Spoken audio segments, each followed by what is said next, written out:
I'm withholding my name, because I would not want to get myself in trouble. I can do that well enough on my own, without your help. I'm from southeastern Missouri, about 90 minutes south of St. Louis. I'm currently at home, sitting through a very strong thunderstorm. I was a typical underachiever, I suppose. I graduated high school with barely passing grades. At the time I felt like I didn't have to prove myself to anyone. Now I know better. Youth is wasted on the young, right? I was given minimal instruction to moderate content. My training consisted of written instructions, and some examples. A short test is usually given, to make sure that I understand what they're asking for. It's disturbing, and something that I try to compartmentalize, but it pays well. And, well, money is money.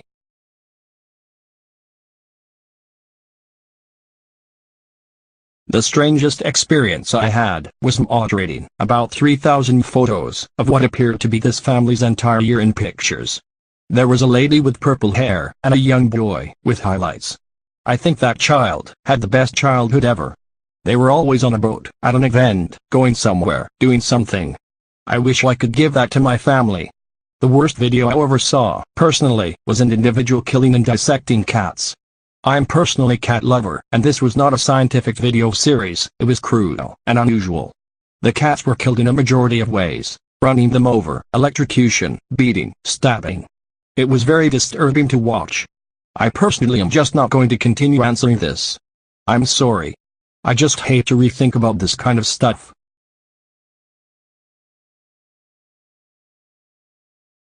The person doing it was a middle-aged man, which is probably what made it more disturbing. He would also tell the animals that it was their fault that this was happening. It was almost like this guy would have bad things happen to him at work or something, and this is how he would cope.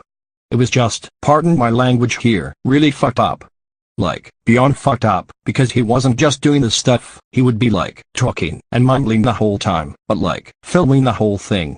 And then he would take this shit and edit it, like he would sit and rewatch this messed up shit, over and over, and pick the best scenes of the animals in pain, or struggling, and just put them together. Please, trust me, when I say there's a deep, dark, room in hell, with this guy's name written all fuckings over it. I'm so sorry, this is just so upsetting to me.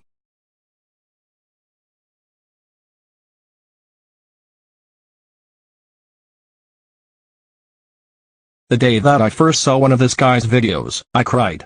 I sat in my gray fucking cubicle, and bawled my eyes out, for about 10 minutes. That stupid cubicle was like this prison for me, where I am sitting there, and just observing this complete disgrace for a human, do these horrific things. And yes, I can remove the content, but the shit is still in my head. I left work that day, and I went to a bar, and got drunk.